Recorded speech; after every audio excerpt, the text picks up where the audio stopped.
Well, hello, and welcome back to Wicked Shizuku's Reviews, episode 72. And I have another brave deed to read to you. And the reason that, all of the episodes are so staggered lately is I have not been feeling well, and Frost is still not doing well. She's still holding on, stable, but yeah, I've been a little bit down. So I'll be carrying on, of course, with our brave deed. This time will be the story of Sir William Wallace.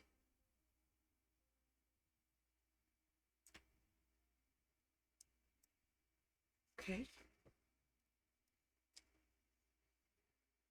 The story of Sir William Wallace. From Tales of a Grandfather by Sir Walter Scott.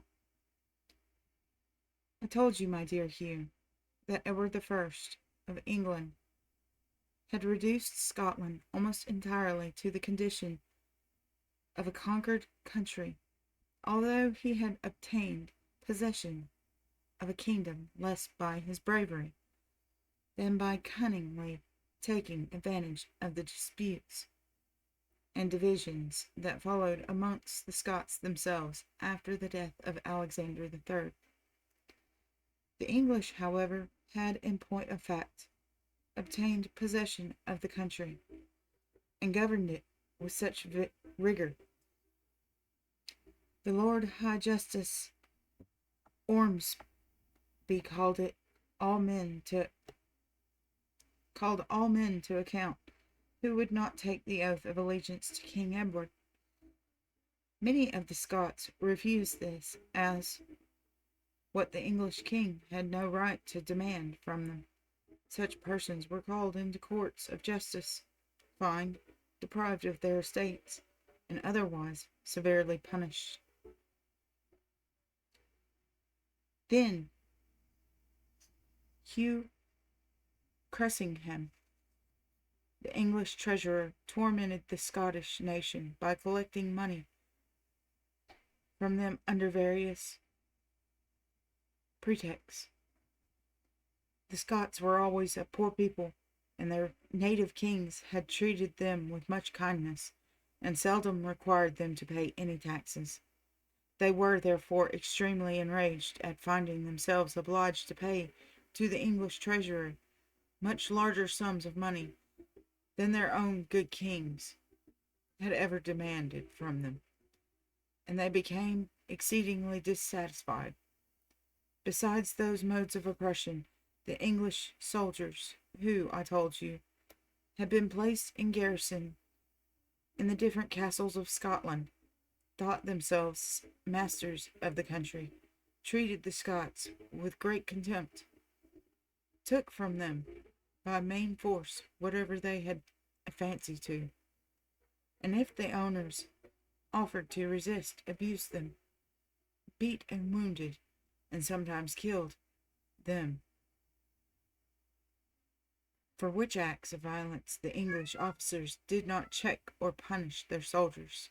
Scotland was, therefore, in great distress, and the inhabitants, exceedingly enraged, only wanted some leader to command them, to rise up in a body against the English, or the Southern men, as they called them, and recover the liberty and independence of their country, which had been destroyed by Edward the First.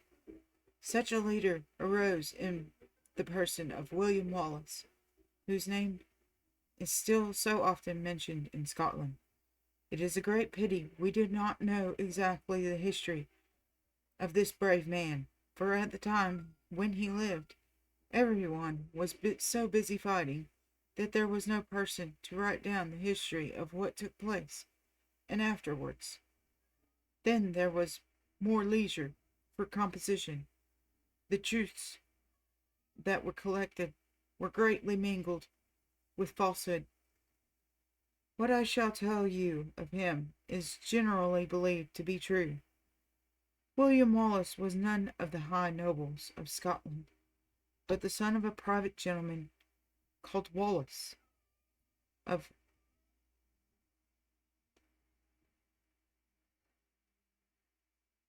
Ellerly in Renfrewshire,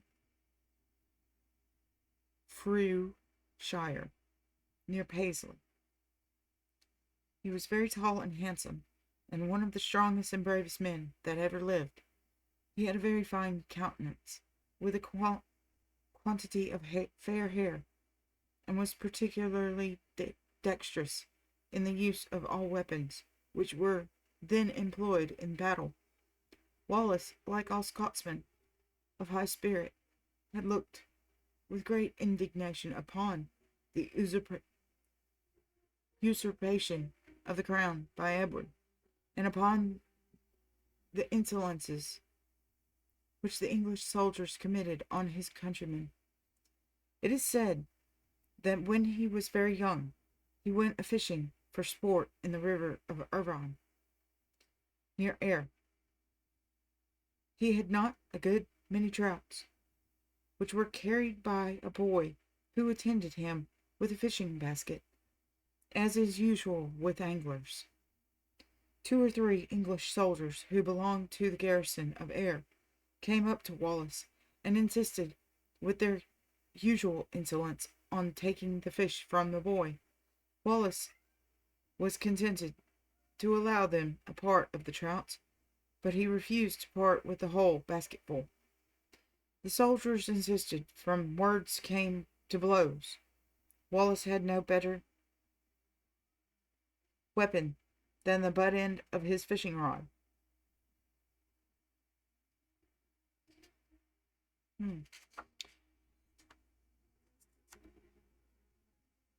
But struck the foremost of the Englishmen so hard under the ear with it that he killed him on the spot, and getting possession of the slain man's sword, he fought with so much fury that put the others to flight, and brought home his fish safe and sound. The English governor of Ayr sought for him to punish him with death for this action, but Wallace lay concealed among the hills and great woods till the matter was forgotten, and then appeared in another part of the country. He is said to have had other adventures of the same kind, in which he gallantly defended himself, sometimes when alone, sometimes with very few companions, against superior numbers of the English, until the last his name became generally known as a terror to them. But the actions which occasioned his finally rising in arms is believed to have happened in the town of Lanark. Wallace was at the time married to a lady of that place, and residing there with his wife. It chanced, as he walked in the marketplace, dressed in a green garment, with a rich dagger by his side, that an Englishman came up and insulted him on account of his finery, saying, "A Scotsman has no business to wear so gay a dress, or carry so handsome a weapon." It soon came to a quarrel, as on many former occasions, and Wallace, having killed the Englishman, fled to his own house, which was speedily assaulted by all the English soldiers, while they were endeavoring to force their way in at the front of the house. Wallace escaped by a back door, and got safely to a rugged and rocky glen near Lanark, called the Cartland Crags, all covered with bushes and trees, and full of high precipices, where he knew he should be safe from the pursuit of the English soldiers. In the western face of the chasm of Cartland Crags, a few yards above the new bridge, a cave in the rock is pointed out by tradition as having been the hiding place of Wallace. In the meantime, the governor of Lanark, whose name was Hazelrig, burned Wallace's house and put his wife and servants to death, and by committing this cruelty, increased to the highest pitch, as you may well believe, the hatred which the champion had always borne against the English usurper. Hazelrig also proclaimed Wallace an outlaw, and offered a reward to any one who should bring him to an English garrison, alive or dead.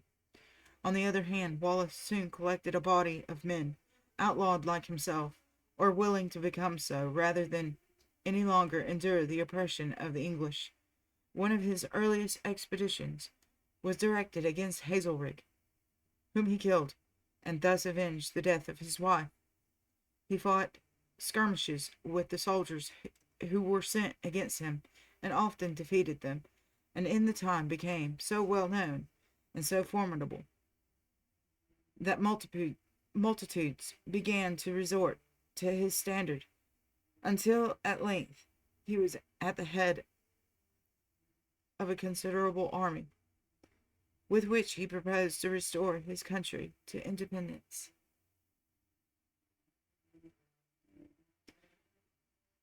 About this time is said to have taken place a memorable event, which the Scottish people have called Barns of Ayr.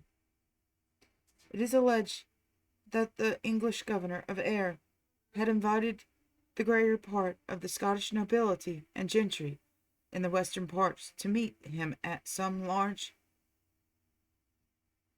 buildings called the Barns of Ayr, for the purpose of friendly conference upon the affairs of the nation. But the English earl entertained the treacherous purpose of putting the Scottish gentleman to death. The English soldiers had halters with running nooses ready prepared, and hung upon the beams which supported the roof, and as the Scottish gentlemen were admitted by two and two at a time, the nooses were thrown over their heads, and they were pulled up by the neck, and thus hanged or strangled to death. Among those who were slain in this base and treacherous manner was, it is said, Sir Reginald Crawford, sheriff of the county of Ayr, and uncle to William Wallace. When Wallace heard what had befallen, he was dreadfully enraged, and collected his men in a wood near the town of Ayr, and he resolved to be revenged on the authors of this great crime. The English, in the meanwhile, made much feasting, and when they had eaten and drunk plentifully, they lay down to sleep in the same large barn, in which they had murdered the Scottish gentleman. But Wallace, learning that they kept no guard or watch, not suspecting there were any enemies so near them, directed a woman who knew the place and marked with chalk the doors of the lodgings where the Englishmen lay. Then he sent a party of men who with strong ropes made all the doors so fast on the outside that those within could not open them. On the outside the Scots had prepared heaps of straw, to which they set fire, and the barns of Ayr, being themselves made of wood, were soon burning in a bright flame. Then the English were awakened, and endeavored to get out to save their lives. But the doors, as I told you, were scoured on the outside, and bound fast with ropes, and besides the blazing houses were surrounded by the Scots, who forced those who got out to run back into the fire, or else put them to death on the spot, and thus great numbers perished miserably. Many of the English were lodged in a convent, but they had no better fortune than the others, for the prior of the convent caused all the friars to arm themselves, and attacking the English guests, they put most of them to the sword, and was called the Friar of Ayr's Blessing. We cannot tell if this story of the Barns of Ayr be exactly true, but it is probable there is some foundation for it, as it is universally believed in that country. Thus Wallace's party grew daily stronger and stronger, and many of the Scottish nobles joined with him. Among these were Sir William Douglas, the Lord of Douglasdale, and the head of a great family often mentioned in Scottish history. There was also Sir John the Graham, who became Wallace's bosom friend and greatest confidant. Many of these great noblemen, however, deserted the cause of the country on the approach of John de Warenne, Earl of Surrey, the English governor, at the head of a numerous and well-appointed army. They thought that Wallace would be unable to withstand the attack of so many disciplined soldiers, and hastened to submit themselves to the English, for fear of losing their estates. Wallace, however, remained undismayed at the head of a considerable army. He had taken up his camp upon the northern side of the river Forth, near the town of Stirling.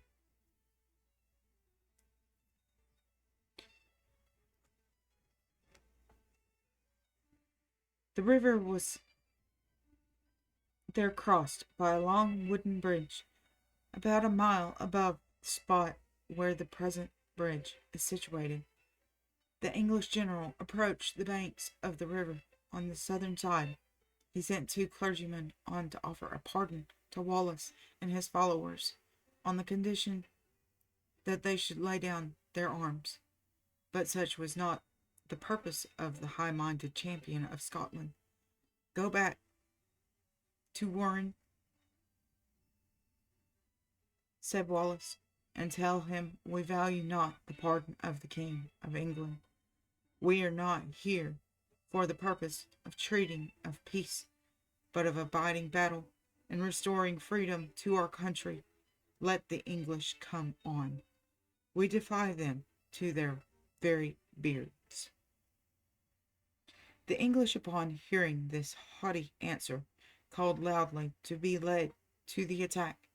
Their leader, Sir Richard London, a Scottish knight, who had gone over to the enemy at Eothen, hesitated, for he was a skilful soldier, and he saw that to approach the Scottish army, his troops must pass over the long, narrow wooden bridge, so that those should get over first might be attacked by Wallace with all his forces, before those who remained behind could possibly come to their assistance.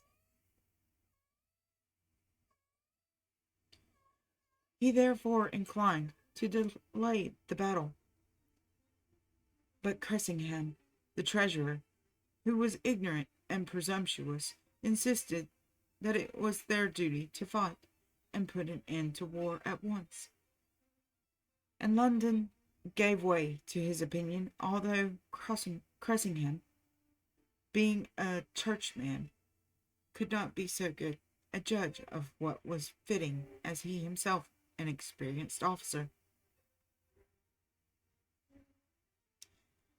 The English army began to cross the bridge, Cressingham leading the van or foremost division of the army. For those military days, even clergymen wore armor and fought in battle, and took place which Sir Richard London had foreseen. Wallace suffered a considerable part of the English army to pass the bridge without offering any opposition, but when about one half were over, and the bridge was crowded with those who were following, he charged those who had crossed with his whole strength, slew a very great number, and drove the rest into the river Forth, where the greater part were drowned. The remainder of the English army, who were left on the southern bank of the river, fled in great confusion, having first set fire to the wooden bridge, that the Scots might not pursue them. Cressingham was killed in the very beginning of the battle, and the Scots detested him so much that they flayed the skin from his dead body, and kept pieces of it, in memory of the revenge they had taken upon the English treasurer. Some say they made saddle girths from the same skin, a purpose for which I do not think it would be very fit. It must be owned to have been a dishonorable thing of the Scots to insult thus the dead body of their enemy, and shows that they must have been then a ferocious and barbarous people. The remains of Surrey's great army fled out of Scotland after this defeat, and the Scots, taking arms on all sides, attacked the castles in which the English soldiers continued to shelter themselves, and took most of them by force or stratagem. Many wonderful stories are told of Wallace's exploits on these occasions, some of which are no doubt true, while others are either invented or very much exaggerated. It seems certain, however, that he defeated the English in several combats, chased them almost entirely out of Scotland, regained the towns and castles of which they had possessed themselves, and recovered for a time the complete freedom of the country.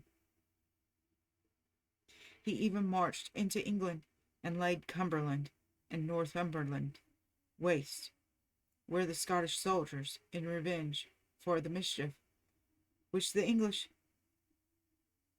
had done in their country, committed great cruelties. Wallace did not approve of their killing the people who were not in arms, and he endeavored to protect the clergymen and others who were not able to defend themselves.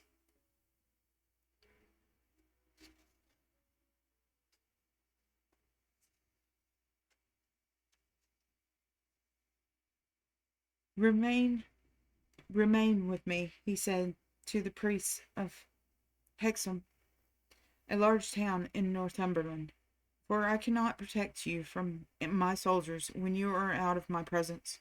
The troops who followed Wallace received no pay because he had no money to give them, and that was one great reason why he could not keep them under restraint or prevent their doing much harm to the defenseless country people. He remained in England more than 3 weeks and did a great deal of mischief to the country.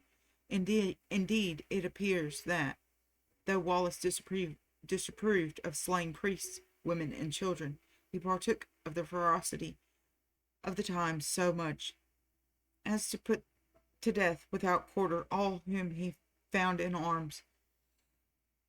In the north of Scotland, the English had placed a garrison in the strong castle of Donatar, which, built on a large and precipitous rock, overhangs the raging sea. Though the place is almost inaccessible, Wallace and his followers found their way into the castle, while the garrison in great terror fled into the church or chapel, which was built on the very verge of the precipice. This did not save them, for Wallace caused the church to be set on fire. The terrified garrison involved in the flames ran, some of them upon the points of the Scottish swords, which others threw themselves from the precipice into the sea, and swam along to the cliffs, where they hung like seafowl, screaming in vain for mercy and assistance. The followers of Wallace were frightened at this dreadful scene, and falling on their knees before the priests who chanced to be in the army, they asked forgiveness for having committed so much slaughter within the limits of a church dedicated to the service of God. But Wallace had so deep a sense of the injuries which the English had done to his country that he only laughed at the contrition of his soldiers. "I will absolve you all myself," he said. "Are you Scottish soldiers, and do you repent for a trifle like this, which is not half of what the invaders deserved at our hands?" So deep-seated was Wallace's feelings of national resentment that it seems to have overcome in such instances the scruples of a temper which was naturally humane. Edward I was in Flanders When all these events took place, you may suppose that he was very angry when he learned that Scotland, which he thought completely subdued, had risen into a great insurrection against him, defeated his armies, killed his treasurer, chased his soldiers out of their country, and invaded England with a great force.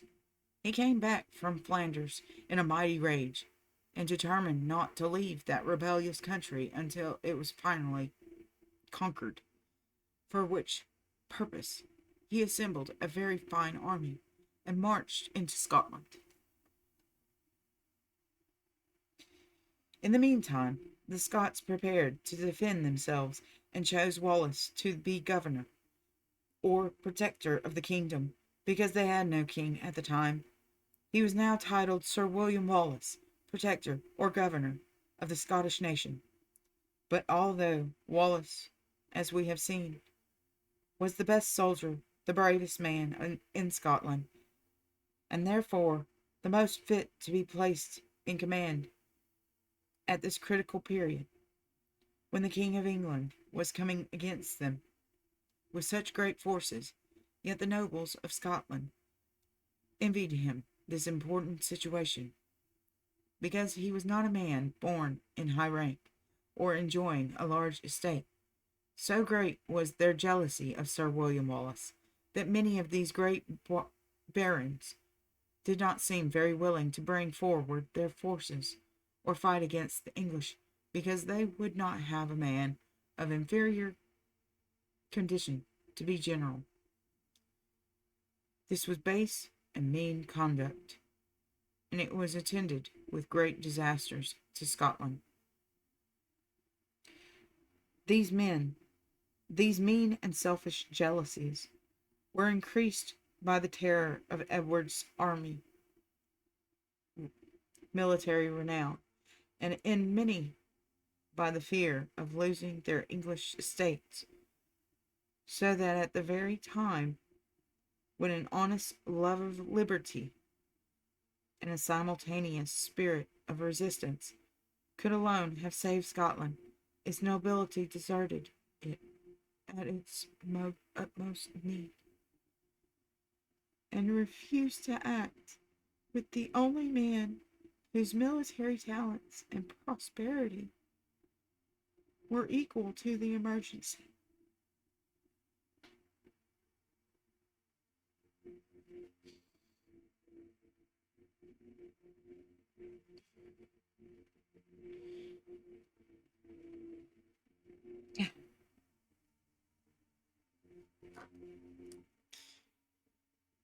Yet notwithstanding this unwillingness of the great nobility to support him, Wallace assembled a large army for the middling, but especially the lower classes, were very much attached to him.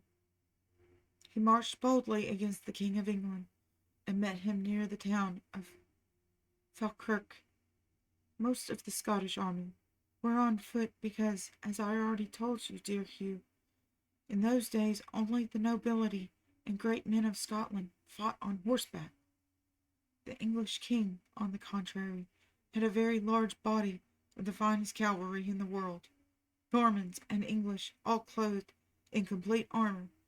He had also celebrated archers of England, each of whom was said to carry 12 Scotsmen's lives under his girdle, because every archer had 12 arrows stuck in his belt, and was expected to kill a man with every arrow. The Scots had some good archers from the forest of Ettrick, who fought under command of Sir John Stewart of Bunkill, but they were not equal in number to the English. The greater part of the Scottish army were on foot, armed with long spears. They were placed thick and close together, and laid all their spears so close, point over point, that it seems as difficult to break through them as though the wall of a strong castle When the two armies were drawn up facing each other, Wallace said to his soldiers, "I have brought you to the ring. Let me see how you can dance." Meaning, I have brought you to the decisive field of battle. Let me see how bravely you can fight.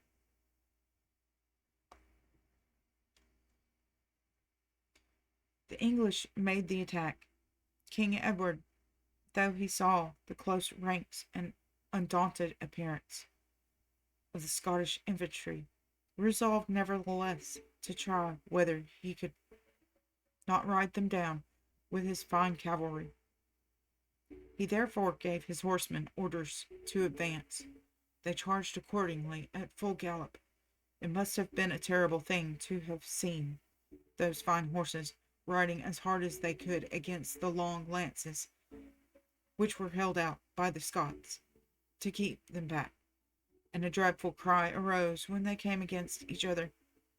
The fine line of cavalry was commanded by the Earl Marshal of England, whose progress was checked by a morass.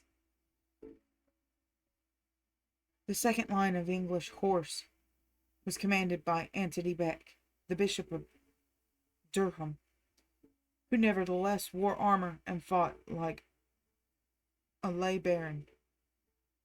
He wheeled round the morass, but when he saw the deep and firm order of the Scots, his heart failed, and he proposed to serve Ralph Basset of Drayton, who commanded under him, to halt till Edward himself brought up the reserve.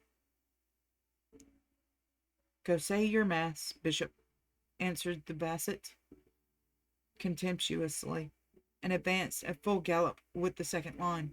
However, the Scots stood their ground. With their long spears, many of the foremost of English horses were thrown down, and the riders were killed as they lay rolling, unable to rise, owing to the weight of their heavy armor. But the Scottish horse did not come to the assistance of their infantry, but on the contrary fled away from the battle. It is supposed that this was owing to the treachery or ill will of the nobility, who were jealous of Wallace. But it must be considered that the Scottish cavalry were few in number, and that they had much worse arms and weaker horses than their enemies. The English cavalry attempted again and again to disperse the deep and solid ranks in which Wallace had stationed his foot soldiers, but they were repeatedly beaten off with loss, or could they make their way through that wood of spears, as it was called by one of the English historians. King Edward then commanded his archers to advance, and these, approaching within arrow-shot of the Scottish ranks, poured on such close and dreadful volleys of arrows that it was impossible to sustain the discharge. It happened at the same time that Sir John Stuart was killed by a fall from his horse, and the archers of Ettrick Forest, whom he was bringing forward to oppose those of King Edward, were slain in great numbers around him. Their bodies were afterwards distinguished amongst the slain as being the tallest and handsomest men of the army. The Scottish spearmen, being thus thrown into some degree of confusion by the loss of those who were slain,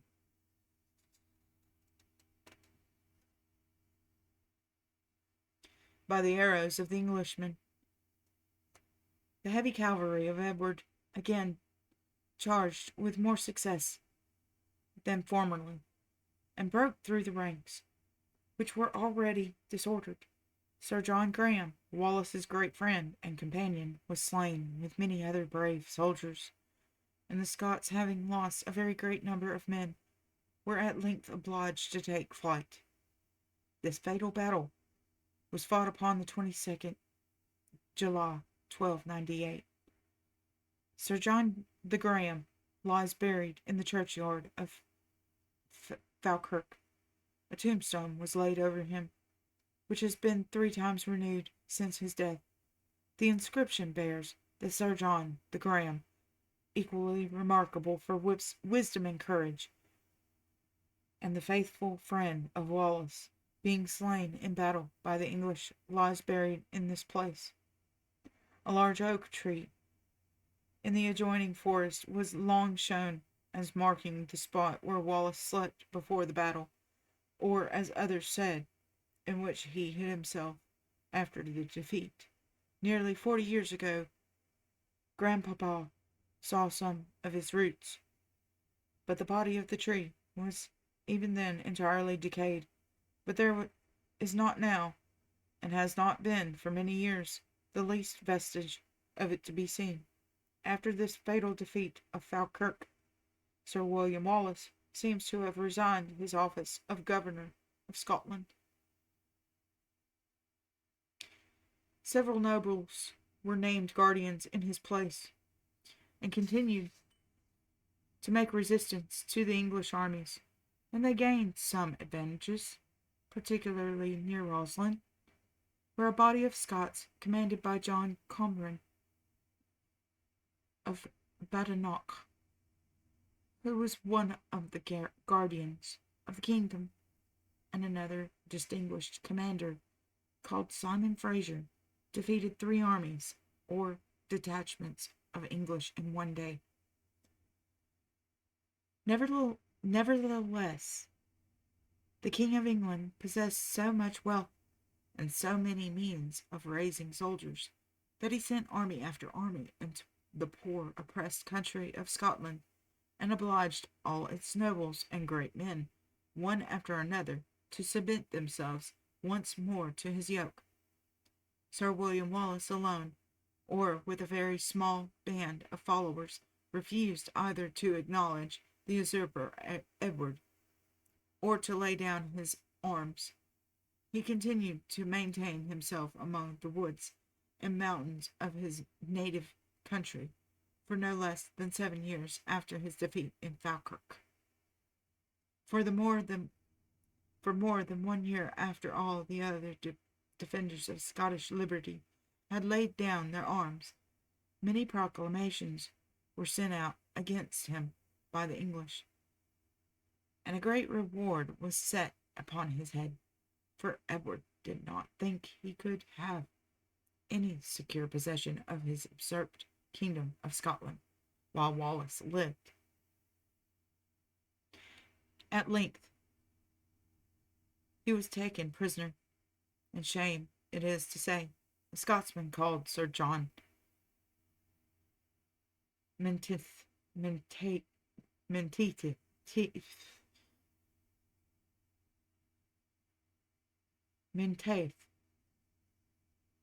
was the person by whom he was seized and delivered to the English. It is generally said that he was made prisoner at Robroyston, near Glasgow, and the tradition of the country bears that the sigil made for rushing upon him and taking him unawares was, when one of his pretended friends who betrayed him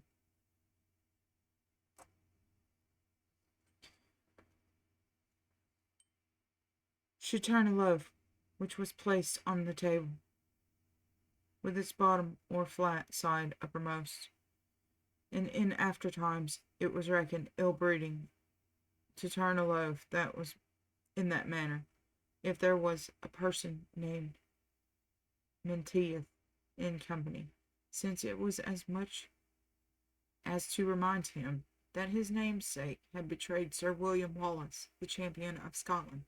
Whether Sir John Menteith was actually the person by whom Wallace was betrayed is not perfectly certain. He was, however, the individual by whom the patriot was made prisoner and delivered up to the English, for which his name and his memory have long loaded with disgrace. Edward, having thus obtained possession of the person whom he considered as the greatest obstacle to his complete conquest of Scotland, resolved to make Wallace an example to all Scottish patriots who should in future venture to oppose his ambitious projects.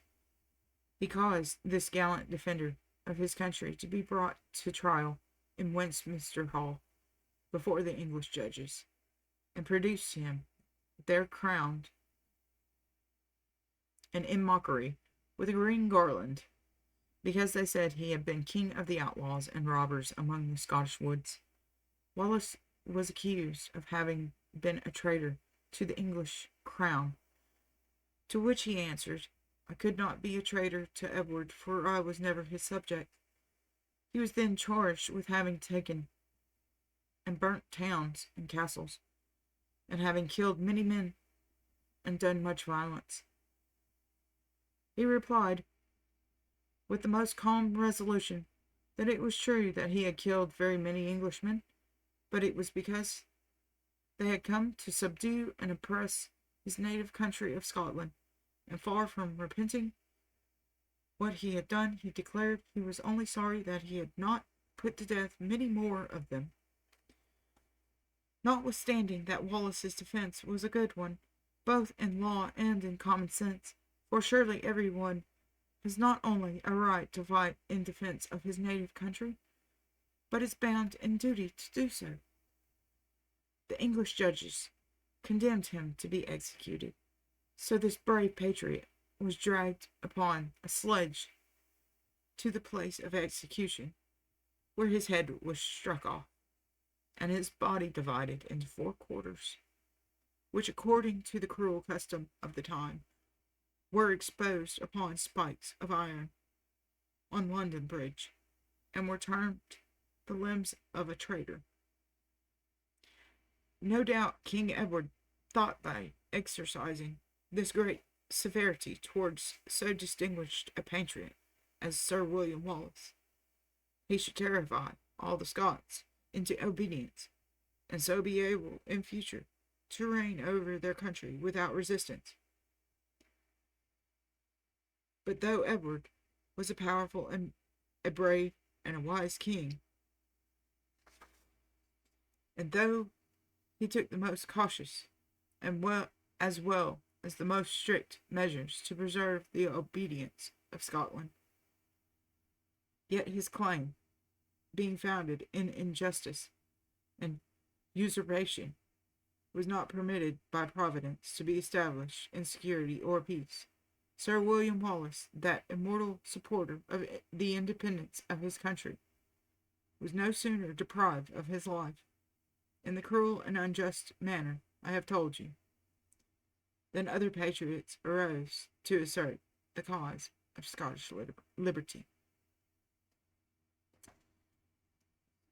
And that is the end of Sir William Wallace. And if you enjoyed this, if you found it educational, inspiring, and any other type of uplifting adjective, then would you hit a like, subscribe, and share? And if you happen to have any questions, put them down in the comments. Let me know how I'm doing. And I'll see you next time. Bye, pretties. Good night.